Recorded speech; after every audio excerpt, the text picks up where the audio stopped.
Welcome to news 2020. నా పేరు రాజ్ కుమార్. నేను తరంగిణి. సీఎం చంద్రబాబు పోలవరం ప్రాజెక్టును సందర్శించారు. ఏరియల్ వ్యూ ద్వారా పోలవరం ప్రాజెక్టు పరిశీలించారు. హాల్ వ్యూ పాయింట్ నుంచి కూడా పోలవరం డ్యామ్ ను పరిశీలించారు. గ్యాప్ 1, గ్యాప్ 2 పనులతో పాటుగా డయాఫ్రమ్ వాల్ నిర్మాణ పనులను కూడా చంద్రబాబు పరిశీలించారు. తన పర్యటన సందర్భంగా ప్రాజెక్టు వద్ద ఏర్పాటు చేసిన ఫోటో ఎగ్జిబిషన్ ను తిలకించారు. ఇక పనులు జరుగుతున్న తీరుపై అధికారులను వివరాలు అడిగి తెలుసుకున్నారు. అధికారులు పోలవరం ప్రాజెక్టు ఇంజనీర్లతో చంద్రబాబు సమీక్ష నిర్వహించారు. ఆంధ్రాకు పోలవరం ప్రాజెక్టు జీవనాడి అని జలవనరుల శాఖ మంత్రి నిమ్మల రామానాయుడు అన్నారు. 2019 వరకు టీడీపీ ప్రభుత్వం హయాంలో చంద్రబాబు నాయుడు ముఖ్యమంత్రిగా 72% ప్రాజెక్టు పనులు పూర్తయ్యాయని తెలిపారు. ఆ తర్వాత వైసీపీ ప్రభుత్వంలో 17 నెలల పాటు ప్రాజెక్టు పనులను ఆపడం వల్ల విధ్వంసం జరిగిందని మంత్రి ఆరోపించారు. 2017 నాటికి పోలవరం ప్రాజెక్టును పూర్తి చేసి ఉత్తరాంధ్రకు, రాయలసీమకు నీటిని అందించే కృతనిశ్చయంతో కూటమి ప్రభుత్వం ఉందని మంత్రి తెలిపారు.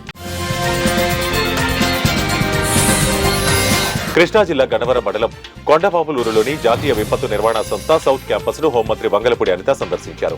రాష్ట్రంలో విపత్తు రిస్క్ తగ్గింపుపై 3 రోజుల పాటు జరిగే శిక్షణను ప్రారంభించారు.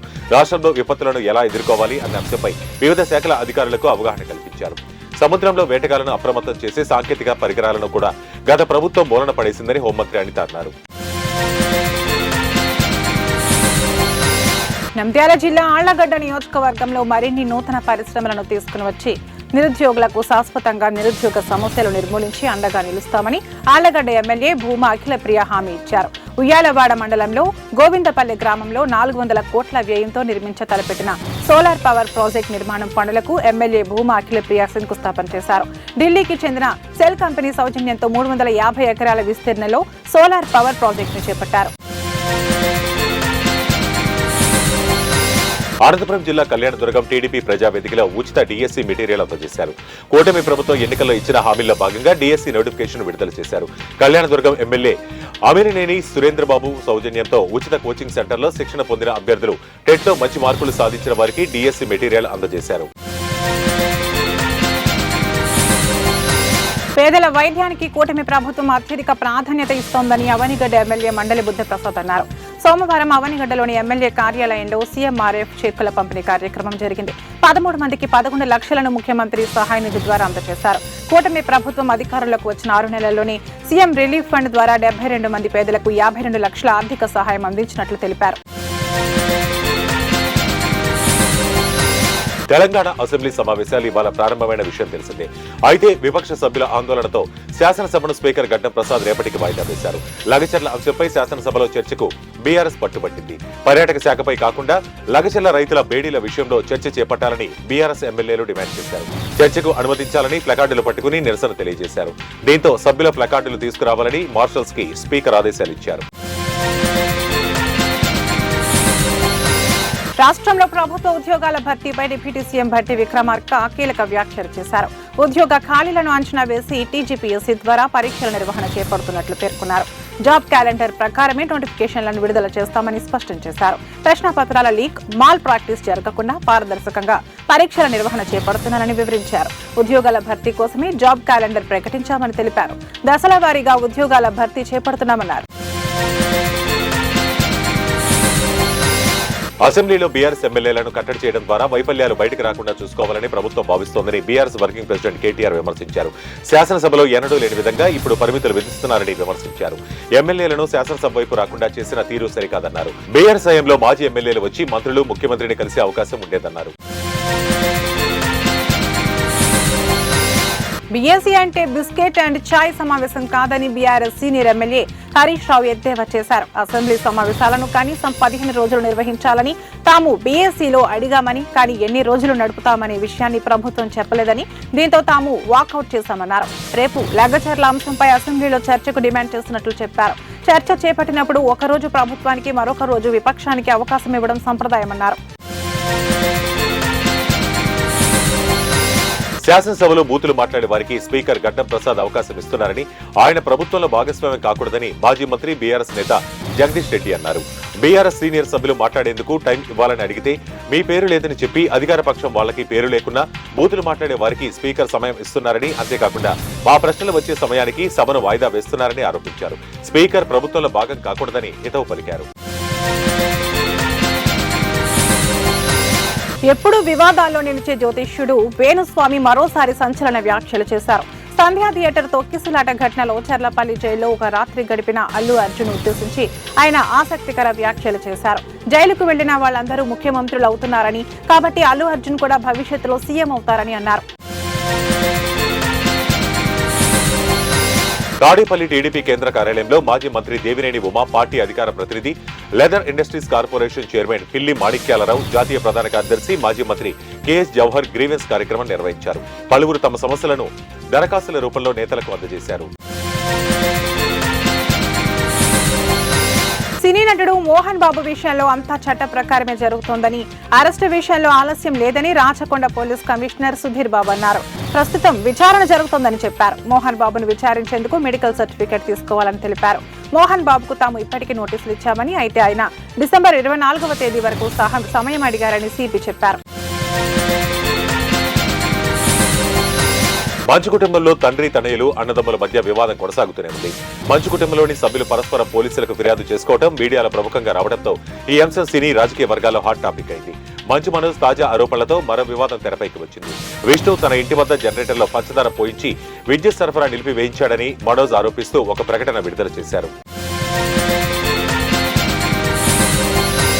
తెలంగాణ రాష్ట్రంలోని గురుకుల పాఠశాల విద్యార్థులకు మెరుగైన పౌష్టికాహారం అందించడమే లక్ష్యంగా ప్రభుత్వం కృషి చేస్తుందని హౌసింగ్ డిపార్ట్మెంట్ ప్రభుత్వ కార్యదర్శి జ్యోతి బుద్ధ ప్రకాష్ పేర్కొన్నారు. మేడ్చల్ జిల్లా ఉప్పల్ నియోజకవర్గం కుషాయిగూడలోని పద్మావతి కాలనీలోని కుత్బుల్లాపూర్ మైనార్టీ గురుకుల బాలికల పాఠశాల, జూనియర్ కళాశాలలో ఏర్పాటు చేసిన నూతన కామన్ డైట్ కార్యక్రమాన్ని ప్రారంభించారు. గరూర్ బైపాస్ చేరుకున్న బీఆర్ఎస్ ఎమ్మెల్సీ కవిత ఈ సందర్భంగా మహిళలు బీఆర్ఎస్ శ్రేణులు గజమాలతో ఘనంగా స్వాగతం పలికారు. అనంతరం కవిత మహిళలతో కలిసి బతుకమ్మ ఆడారు. కాంగ్రెస్ పార్టీ ఏర్పాటు చేసిన తెలంగాణ తల్లి విగ్రహం నుంచి బతుకమ్మ తొలగింపుపై మహిళలు ఆవేదన వ్యక్తం చేశారని కవిత పేర్కొన్నారు. అమలాపురం అంటే ఆనందరావు అనేలా అభివృద్ధికి రేయింబవళ్లు కష్టపడి పనిచేస్తానని అమలాపురం ఎమ్మెల్యే ఐతాబత్తుల ఆనందరావు అన్నారు. అంబేద్కర్ కోనసీమ జిల్లా అమలాపురం పట్టణంలో రోడ్లు విస్తరణ చేయడానికి 65 కోట్లు జిల్లా ఇన్ఛార్జ్ మంత్రి అచ్చెన్నాయుడు ద్వారా ప్రభుత్వానికి ప్రతిపాదన పంపించామన్నారు. కూటమి ప్రభుత్వం వచ్చిన 6 నెలల్లో అమలాపురం పట్టణం అభివృద్ధి చేయడానికి రోడ్లు విస్తరణ, అలాగే ట్రాఫిక్ సమస్యను తొలగించేందుకు బ్రిడ్జిల నిర్మాణాల కోసం మాస్టర్ ప్లాన్ రూపొందించామన్నారు. కడప నగర శివారులోని జయరాజ్ గార్డెన్ వద్ద జమాయతే ఉలమా ఏ హింద్ ఆధ్వర్యంలో చలో బహిరంగ సభ ఘనంగా జరిగింది. ఈ సభలో లక్షలాది మంది ముస్లిం మైనార్టీలు హిందుస్థాన్ జిందాబాద్ అంటూ నినాదాలు చేశారు. ఈ సభకి జిల్లా నలుమూలల నుంచి భారీగా ముస్లింలు, మైనార్టీలు హాజరయ్యారు. ఈ కార్యక్రమంలో ముఖ్య అతిథిగా జమాయతే ఉలమా ఏ హింద్ అధ్యక్షులు సయ్యద్ మౌలానా అర్షద్ మదనీ సాహిబ్ పాల్గొన్నారు. ఎన్టీఆర్ జిల్లా విసన్నపేట మండలం పుట్టల గ్రామంలో సోషల్ మీడియా కార్యకర్త బేతంపూడి గిద్యోను జిల్లా పార్టీ అధ్యక్షులు దేవినేని అవినాష్ పరామర్శించారు. పార్టీ తరపు నుంచి 2 నగదును గిద్యోను కుటుంబానికి దేవినేని అందజేశారు. రాష్ట్రంలో చంద్రబాబు డైవర్షన్ పాలిటిక్స్ చేస్తున్నారని అధికారం చేపట్టి 6 నెలలు దాటిన రాష్ట్రంలో ఒక సంక్షేమ పథకం అమలు కాలేదని ఆరోపించారు. నంద్యాలలో సినీ నటులు హాస్యబ్రహ్మ పద్మశ్రీ బ్రహ్మానంద సందడి చేశారు. స్థానిక పట్టణంలోని ఆటోనగర్లో ఉన్న ఎస్డీఆర్ పాఠశాలలో 10వ వార్షికోత్సవ వేడుకలలో ముఖ్య అతిథిగా పాల్గొన్నారు. ఈ సందర్భంగా ఆయన విద్యార్థులను ఉద్దేశించి ప్రసంగించారు. మంచి మార్కులు సాధించిన విద్యార్థులకు జ్ఞాపికలను అందజేశారు. పాఠశాల చైర్మన్ కొండారెడ్డిని అభినందించారు. ఎస్డీఆర్ పాఠశాల మరెన్నో వేడుకలను జరుపుకోవాలని, మరెన్నో అవార్డులను సొంతం చేసుకోవాలని ఆకాంక్షించారు. నంద్యాల జిల్లా ఆళ్లగడ్డ పట్టణంలోని భూమా ఘాట్లో స్వర్గీయ భూమా శోభానాగిరెడ్డి 56వ జయంతి వేడుకలలో సినీ హీరో మంచు మనోజ్, భూమా నాగమౌనిక దంపతులు పాల్గొని సందడి చేశారు. భూమా నాగమౌనిక తమ తల్లి శోభమ్మ చిత్రపటానికి పూలమాలలు వేసి నివాళులర్పించారు. మంచు మనోజ్ దంపతులను చూసేందుకు ప్రజలు, అభిమానులు పెద్ద ఎత్తున ఘాట్ వద్దకు తరలివచ్చారు. హైదరాబాద్ గచ్చిబౌలి నుండి కొండాపూర్ వరకు చేపట్టిన Shilpa layout second level flyover నిర్మాణ పనులను జీహెచ్ఎంసీ కమిషనర్ ఇలంబరీచి పరిశీలించారు.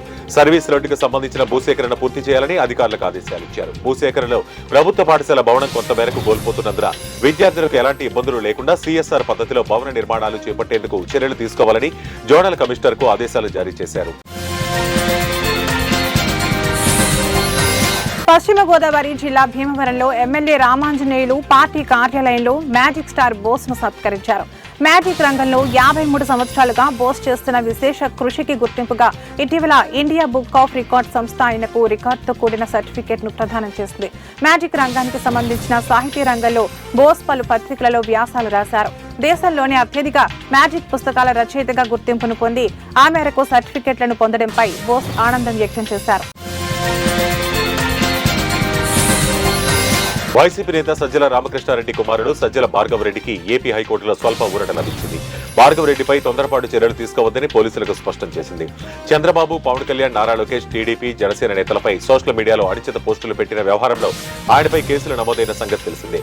2 వారాల పాటు భార్గవరెడ్డిని అరెస్టు చేయవద్దంటూ మధ్యంతర ఉత్తర్వులు జారీ చేసింది. పార్వతీపురం మన్యం జిల్లా గుమ్మ లక్ష్మీపురం మండల కేంద్రంలో గల ప్రభుత్వ మోడల్ రెసిడెన్షియల్ పాలిటెక్నిక్ కళాశాలను జిల్లా కలెక్టర్ శ్యాంప్రసాద్ సందర్శించారు. ఈ మేరకు కళాశాలలో వివిధ కోర్సులలో శిక్షణ పొందుతున్న విద్యార్థులతో మాట్లాడి ఇన్ఫ్రాస్ట్రక్చర్ బోధిస్తున్న విధానంపై వివరాలు అడిగి తెలుసుకున్నారు. అలాగే లైబ్రరీ ద్వారా కాంపిటేటివ్ పరీక్షలకు సంబంధించిన పుస్తకాలను అందుబాటులో ఉంచుతామని, సద్వినియోగం చేసుకోవాలని సూచించారు. విశ్వకర్మ కౌశల్య యోజన పథకంలో లబ్ధిదారులకు రుణాలు మంజూరు చేయాలని ఏపీ రజక వృత్తిదారుల సంఘం ఆధ్వర్యంలో కర్నూలు కలెక్టరేట్ కార్యాలయం ముందు ధర్నా చేశారు. కేంద్ర ప్రభుత్వం ప్రవేశపెట్టిన ఈ పథకంలో 18 రకాల కుల వృత్తిదారులకు లబ్ధి చేకూరేలా కేంద్ర ప్రభుత్వం పథకం రూపొందిస్తే అధికారుల నిర్లక్ష్యం కారణంగా చేతి వృత్తిదారులకు తీవ్ర అన్యాయం జరుగుతుందని వారు తెలిపారు. శిక్షణా కాలంలో రోజుకు 500 రూపాయలు ఇస్తామని చెప్పి ఇవ్వలేదని వారు ఆరోపించారు. సూర్యాపేట జిల్లా తుంగతుర్తి మండలంలో ప్రభుత్వం మహిళలకు ఇచ్చిన హామీలను అమలు చేయాలంటూ బీఆర్ఎస్ ఆధ్వర్యంలో మహిళలు నిరసన ధర్నా చేపట్టారు. నియోజకవర్గ కేంద్రంలోని మెయిన్ రోడ్డుపై మహిళలు బైఠాయించి నిరసన చేశారు.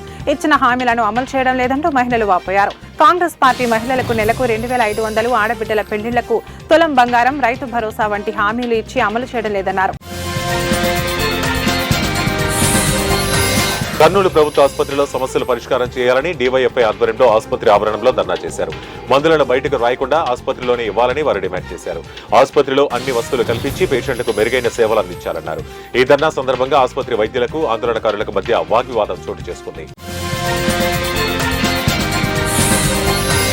అన్నమయ్య జిల్లా టీ సుండుపల్లి మండలం ఎర్రపురెడ్డి వై ఆదినారాయణ రెడ్డి పింఛన్ ప్రాజెక్టు వద్ద వరద నీరు ఉధృతంగా ప్రవహించడంతో దాదాపు 1000 అడుగుల వరకు నీరు చేరుకుంది.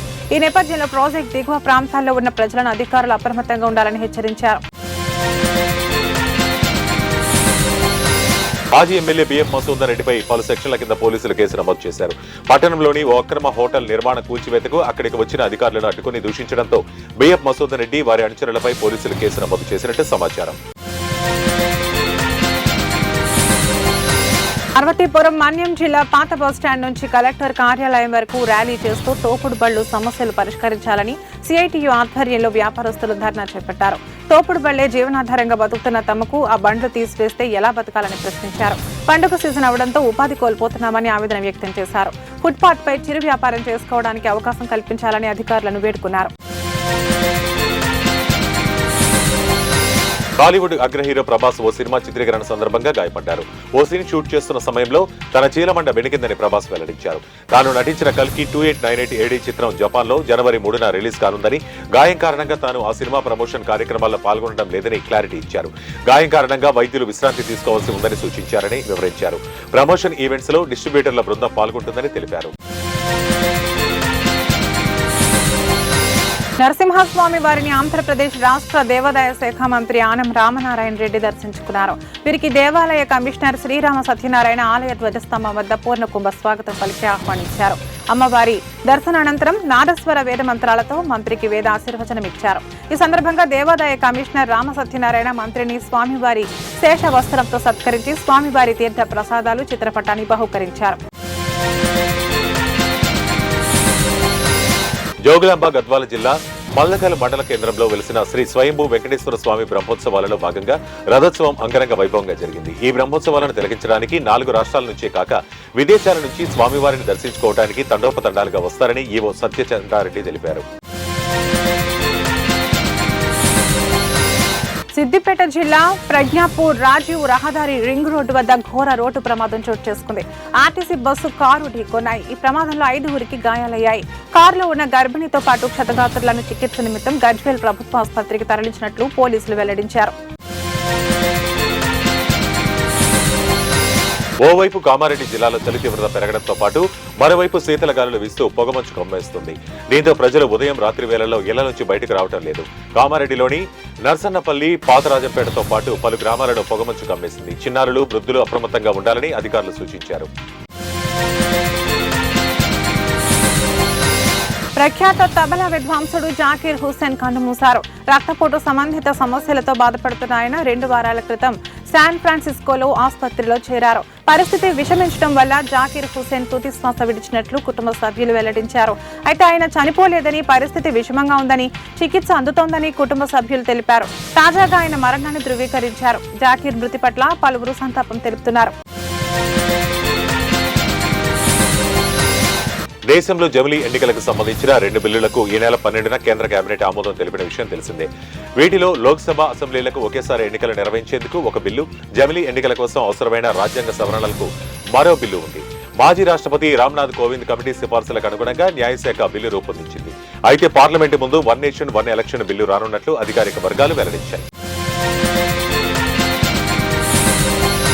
పుష్ప 2 ప్రీమియర్ షో సందర్భంగా హైదరాబాద్ లోని సంధ్య థియేటర్ వద్ద జరిగిన తొక్కిసలాట ఘటన కేసులో ఐకాన్ స్టార్ అల్లు అర్జున్ అరెస్టే, బెయిల్ పై విడుదలైన విషయం తెలిసిందే. ఈ పరిణామం తర్వాత పుష్ప 2 కలెక్షన్లలో పెరుగుదల ట్రెండ్ కనిపిస్తోంది. వీకెండ్ ఈ సినిమా దేశ వ్యాప్తంగా 75 కోట్ల పైచిలకు వసూలు రాబట్టిందని మూవీ కలెక్షన్లను ట్రాక్ చేసే శాక్నిల్ కథనం పేర్కొంది. ఇది ఇవాల్టి న్యూస్ 2020 అప్డేట్స్. మరిన్ని అప్డేట్స్ తో మళ్ళీ కలుద్దాం. Until then keep watching One TV news. ప్రతి క్షణం ప్రజల పక్షం.